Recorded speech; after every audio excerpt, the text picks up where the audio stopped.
That's well done, Jason Ross. Thank you for putting that together. Won't lie, during that and during the break, just kind of catching up on Sam's article. Also, haven't mentioned ESPN dropped a rather large I haven't seen article. that one. Very interesting. Yeah, I actually. the ESPN one too. The other one is spicy. Yeah, they're both really interesting. Jason, I'm going to go through some of these. There's more Fox quotes in the ESPN article, Okay. so you have the T there. Who did that one? That was Michael C. Wright. Okay. And then in the Sam article, and Anthony Slater, who will again be on in the afternoons with Kyle and Whitey, you have more of the internal dynamic tea. So there's a whole pot of tea going on. Yeah, which now. Sam's been talking about with us for a while. I would say that is more front office based, and the ESPN is more team based. Yeah, and Fox based, exactly, yes. Specifically. Okay. And to your point, part of me is glad Sam finally wrote the article, and I don't mean that as a shot at Sam, but this is.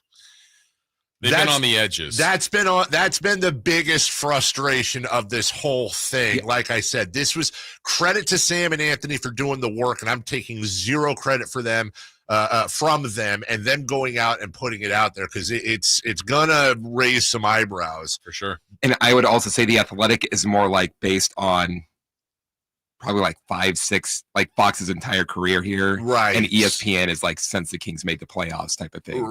Exactly. That's a very good way to put it. So you have Fox quotes. I truly wanted to play for one team my whole career. I really did, he told ESPN. He insists he never asked for a trade. Quote, I loved it. Everybody bled purple. It was always great just going to the grocery store, going out to a restaurant. Everybody there was extremely kind. And then when we started winning, it was, quote, light the beam everywhere. You really felt it around the city. It was definitely a great place to be for as long as I was. When the Kings fired Mike Brown, Fox felt that his time in Sacramento had come to an end as well. Quote, I was like, yo, I've been here going on my 8th year. If Mike gets fired, I'm going on my 5th coach. And I told them I'm not going to play for another coach. I'm going to play for another team. Now I want to stop because I'm kind of going to go on the side of the Fox, the ones negative towards him. It's kind of a little bit of a weird dichotomy between I never asked for a trade and I'm not playing for another coach. Right. I think that those are incongruent. And I think that's a fair complaint from some people. Moving on, Fox urged Sacramento to sign Mike Brown to an extension that over the summer, despite some teammates wanting Brown fired. Quote, during Mike's extension talk, some guys in the locker room didn't want Mike. Some guys wanted him to be fired during the summer, but I'm not going to say who. That's interesting. That is interesting.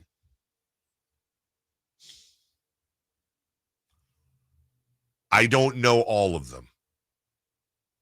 I will simply tell you this, and if I'm wrong, I will apologize. But I've heard from multiple sources, more than 3, that Domantas Sabonis and Mike Brown did not see eye to eye. Now, I do not know if that led into I want him. I don't know anything about that.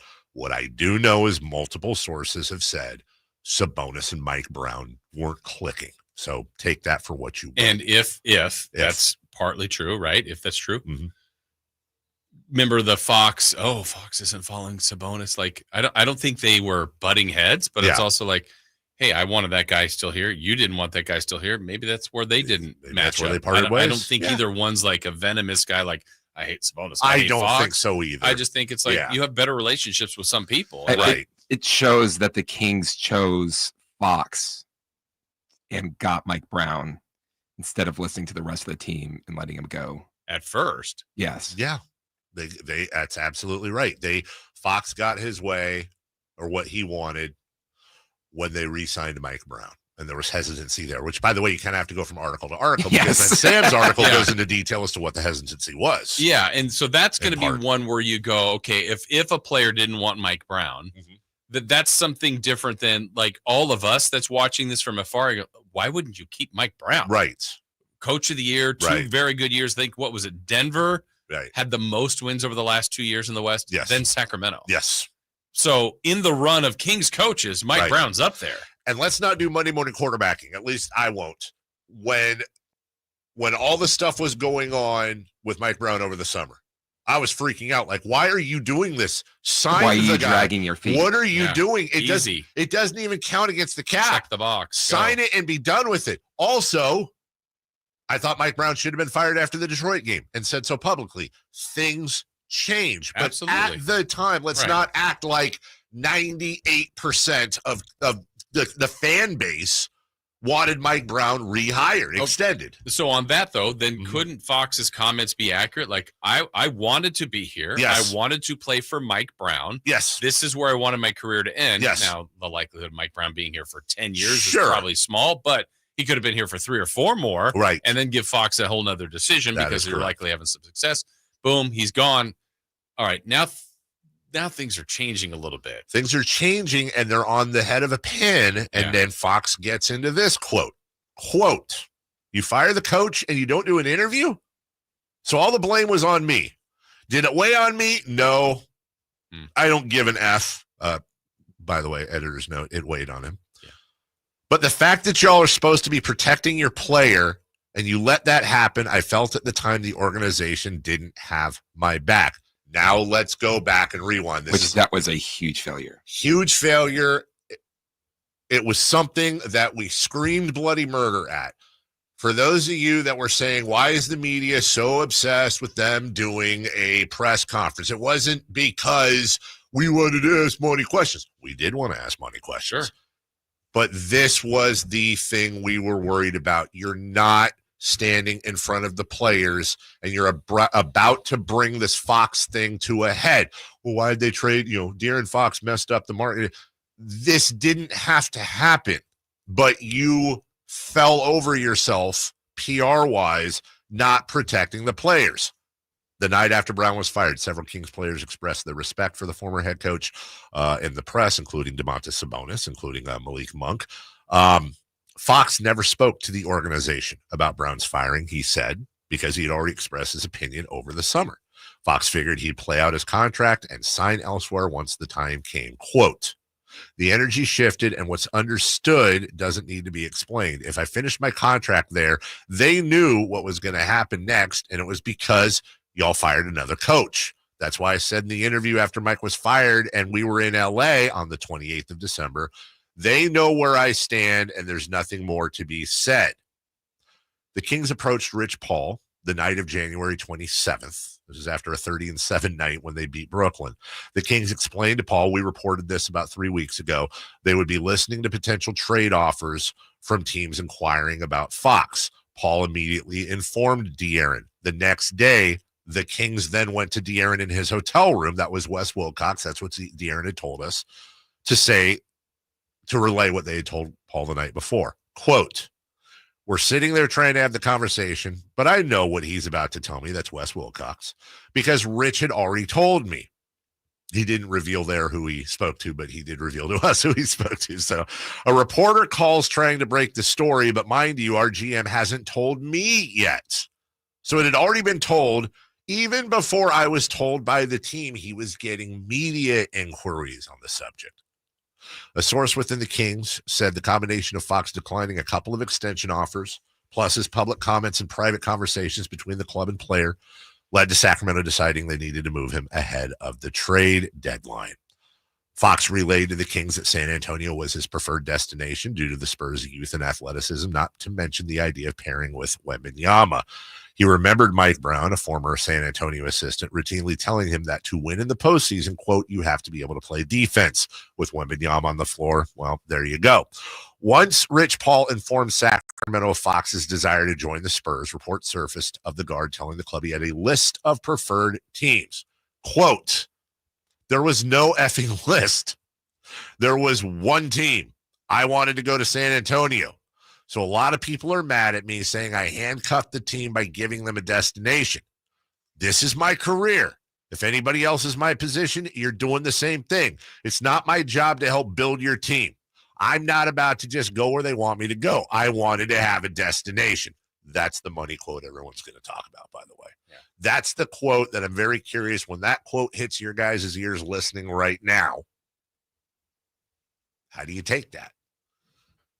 Actually, I agree with him on that one. I 100% agree with him, and I also hate it. Yeah. I hate it because I want that team to be us. Right. Oh, that he wanted the destination I want to the be. destination to I Well, wanted but wasn't it?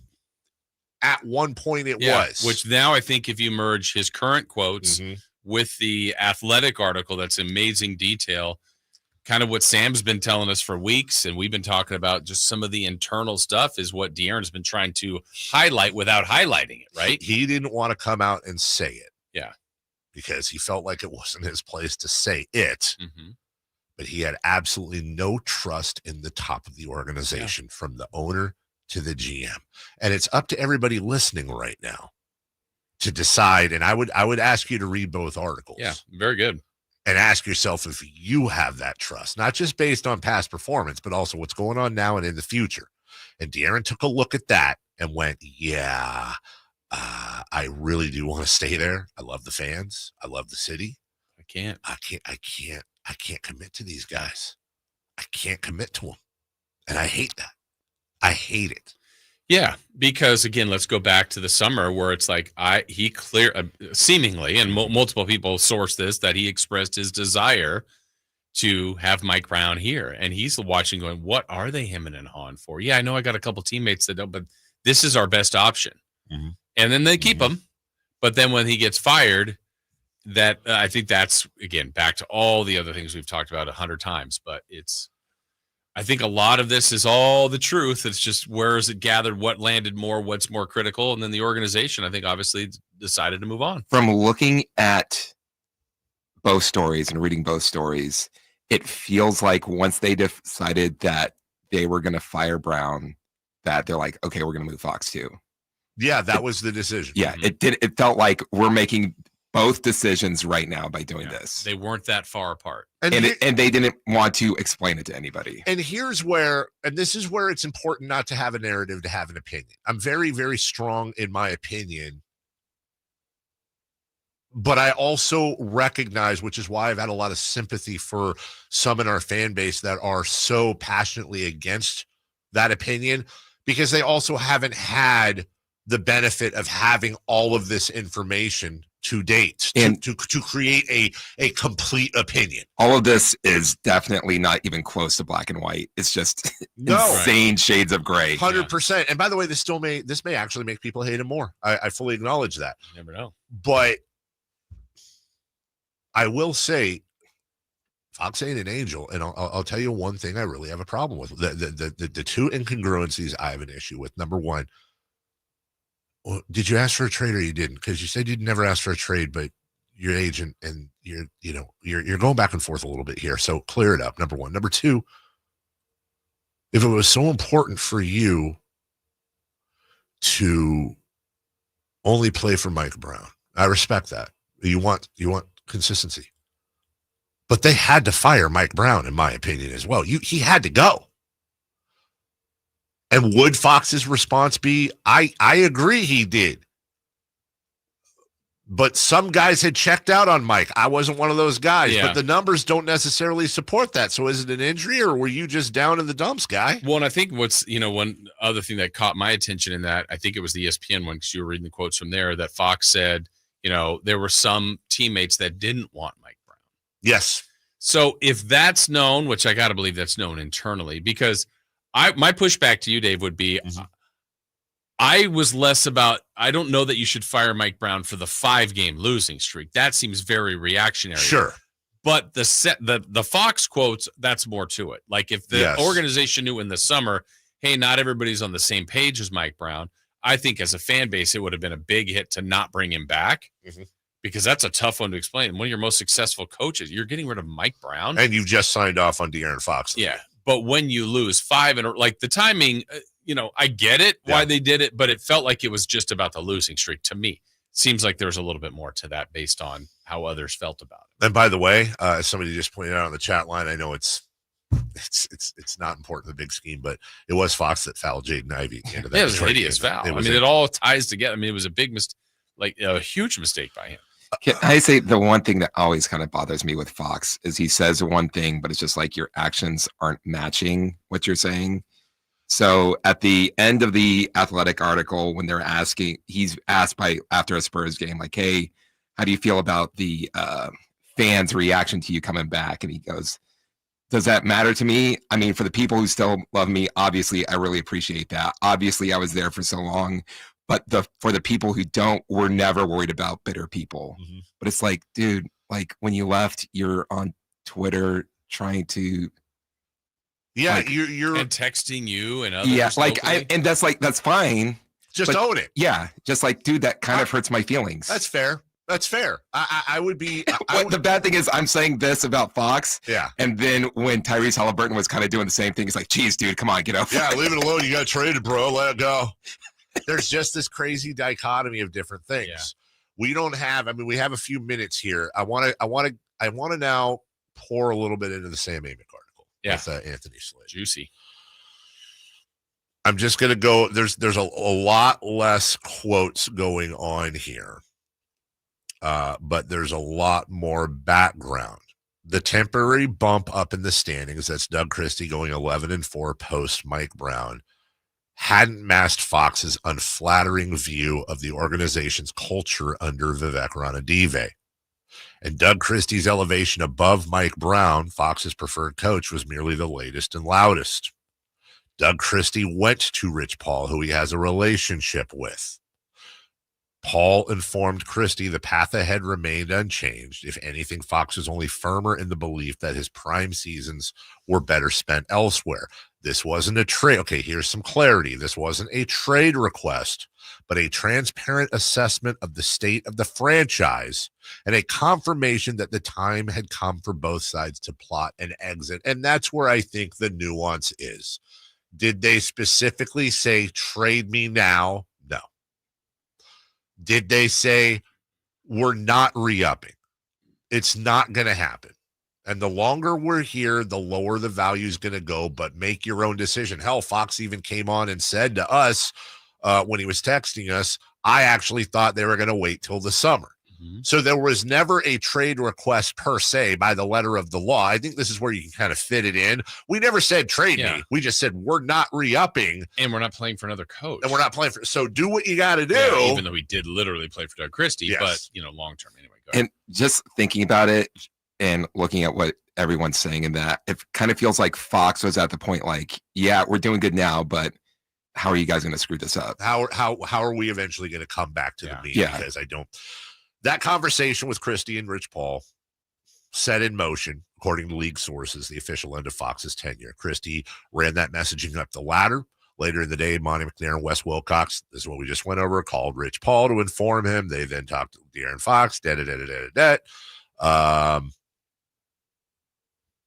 Fox had tweeted, everybody has the same story about dysfunction, and then later deleted it, but it's not my fault. They go back through the past summer, the extensions, what we just talked about. This is where it gets interesting, though. Not long after, Mike Brown and the Kings entered negotiation talks on a contract extension. There was a level of hesitancy from the ownership side, in part, according to team and league sources, because of the opinion of Anjali Ranadive, Vivek's 32-year-old daughter, whose increased presence and perceived influence has been a major talking point in King circles for quite some time. Yes, it has. That's what we're alluding to for these past months. There's a lot of noise about that, and it ain't our place to talk about it. Ever since Vivek Ranadive bought the Kings in 2013, he has sought counsel beyond his own front office when it came to significant team decisions, whether Chris Mullin, Vlade Divac, Joe Dumars, Alvin Gentry, John Calipari, the late Jerry West.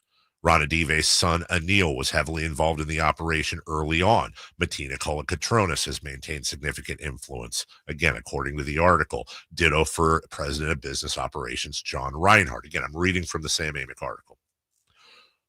They say, while this sort of approach isn't inherently problematic, Vivek's version of it has often inspired confusion internally about the power dynamics and more specifically questions about whether the front office was truly being trusted to run the team. As it relates to his daughter, who can often be seen sitting front and center with her father at games, there were questions as to might she be on track to become the heir apparent at the ownership level. Fox was well aware of these dynamics.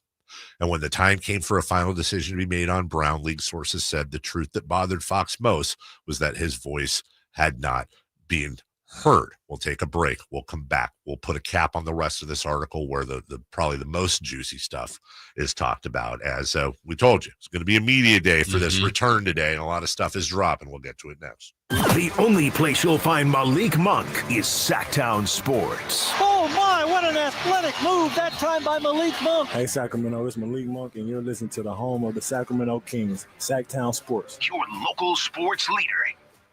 Hey, it's Carmichael Dave for my good friends at American Energy. It's cold, and American Energy wants you to stay warm and make sure your system's operating safely. Here's the deal. A $49 tune-up inspection, which is regularly $119. That's a full safety and duct inspection. But guess what? If your system's over 10 years old, the tune-up is on them. That's right. It's free. 1140 on Sactown Sports.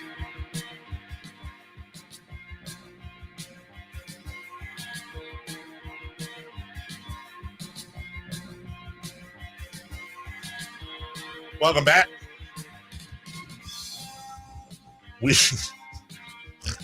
Sorry, I just saw Camp on our chat. Dave forced Fox out. Now you got me. Now you know.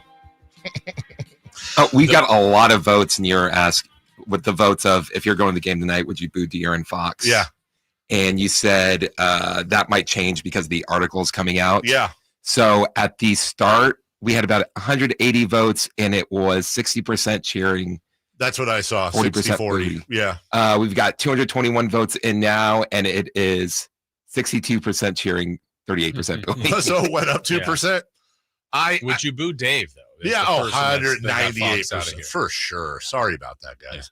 Yeah. I'm seeing this on I checked my Twitter during the break, and as we talked about, I've got a bunch of people here. I'm scrolling down that are quote tweeting and asking me my thoughts on the De'Aaron quote.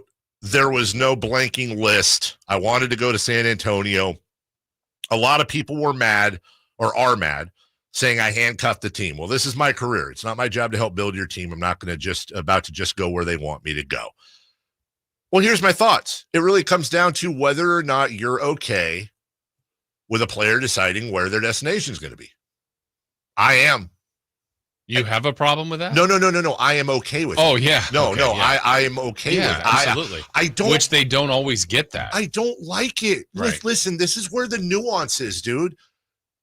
If my wife were to leave me tomorrow and she were to say, look, dude, I've given it 18 years, brother. I ain't getting any, I'm going more south than north, if you know what I'm saying. We've raised a couple of kids. We've had some great times, but dude, you're just gross to look at. And you still have these terrible habits, and you leave your socks on the floor, and I've asked you repeatedly, and I don't trust that you're going to improve. Right. So either me in my late 30s can leave and go take my last chance to go find somebody else, or I have to stick it out with you. I'm going to re-up our marriage for another 10 years. Right. I don't want to hear that. That's going to piss me off. Now, in my opinion, the correct thing to do, again, if she's right about what she's saying, is to look in the mirror and go, dude, you hate it, but she's right. So you lost this battle. You can either choose to go get to the bottom of a bottle, hate her and blame her and not improve, or maybe you can get your act together. Maybe she did you a favor in the long run by scaring you into figuring it out because you only get one turn on this rock. Right. And maybe you'll find somebody else in the future that will be even better because of what happened right now. It's obviously not the same thing, but it's the same thing as a Kings fan and how I feel. I hate that he's saying this stuff. I hate that it's happening, and I hate that it's happened. I'm inherently very defensive about this club, but I know what he's saying is true. I know that Sam Amick article is, I can tell you, 100% truthful. 100% truthful. That's an alarm bell. We might make the playoffs this year. I hope we do. We might win. This has nothing to do with the players now. This has to do with the core is rotten. Mm-hmm.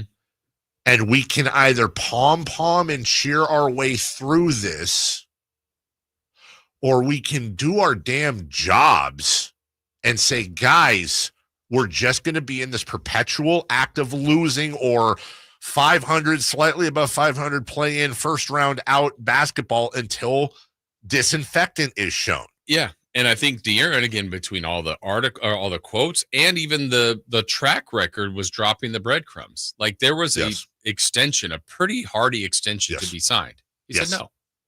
Doesn't mean he was done with the team then, but it was like, look, can things get better? Can things improve? Can there be additional roster spots? Mike Brown, this is the guy I want to play for. Yes. Can we extend him? There was some hesitancy.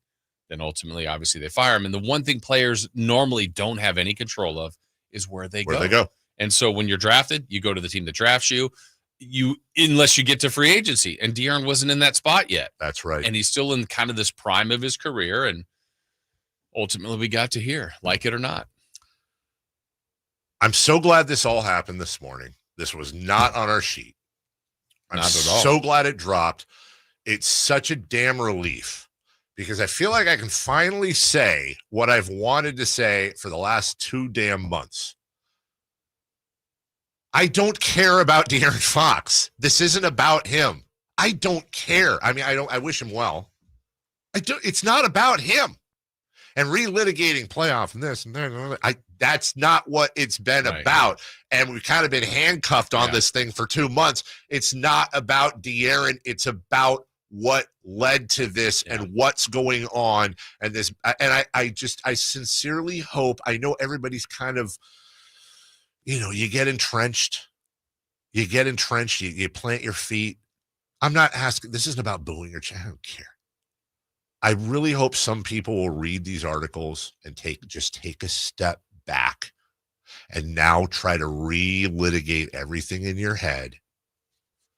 It's not about De'Aaron. It's about the franchise. It's about the future of the franchise. It's about the state of the franchise. It's about running the franchise. It's not about a lack of love for the team and for the city. It's about all the love for the team and the city and the fact that this needs to be changed and corrected. We'll continue with the article here. As far as the execution of the Mike Brown firing, Vivek Ranadive greenlit the decision while on vacation in Cabo. He was there with his daughter and Jeremy Lamb, the 10-year retired NBA pro who joined the Kings organization as part of the Sabonis trade in 22 and whose romantic relationship with the owner's daughter became public knowledge last October. Anjali Ranadive, who was once an aspiring pop star who would sometimes perform at Kings games, was hired as an assistant GM of Sacramento's G League affiliate, the Stockton Kings, in May of 2022. In May of 23, she was elevated to the team's general manager position. Lamb was a player on the team during that time. The article then goes into the tragic incident that happened down there that that's a complete and total sidebar but then she did step down as GM less than a month after that incident to, quote, pursue a PhD and focus her attention on her nonprofit Jaws and Paws. But according to Sam Amick and Anthony Slater's article, Anjali still appeared to have influence throughout Sacramento's organization as she and Jeremy Lamb became a more visible part of the Kings' decision-making tree early this season. They were often spotted courtside next to Vivek in the proverbial power seats at games and were believed by many within the organization to be gaining a growing influence in the bigger picture path forward. One Kings employee joked to The Athletic at the time, quote, "We're all going to be working for Jeremy Lamb soon enough." He no longer appears to be in the loop, but he was during those final weeks of the Brown era, and league sources say Fox was one of many aware of the complicated and constantly shifting dynamics up top, all the while contemplating his long-term future. Ranadive still hasn't commented on the Brown decision publicly. Monty McNair, who league and team sources said was against the decision to fire Mike Brown. I want to repeat that. Who was, according to sources, against the decision to fire Mike Brown. Now, I'm going to step out of the article for a second. If the general manager of the team was against the firing of the coach, the only takeaway from that is that the decision came from above the GM. In other words, there it is in black and white. The general manager of the team does not have free will on the comings and goings of the ball club. If you want to know now, and this is just guessing, why Monty McNair looked the way he looked at that press conference. Like somebody who was reading off a script. Draw your own conclusions. Well, and was really poignantly asked like a second time a follow-up, who removed, and he said, I did. But did not look comfortable in it. Gotta fall on the sword, dude. Yeah. Without anyone to explain the controversial decision, the microphones turned towards the players and in particular Fox. Brown had publicly criticized him for the late game mistake he made the night before against Detroit. Many speculated Fox either called for his firing or was consulted. Quote, there was never any pushback about anything. This is from Fox. The narrative of me and Mike Brown butting heads or me going to management saying anything is BS. In his third media scrum about the coaching change, Fox was clearly exasperated. Quote, I'm done talking about that. If people think it was me, then it was me. F it. A little bit more on this, and then we'll wrap it up. We'll take a break. We'll come back next.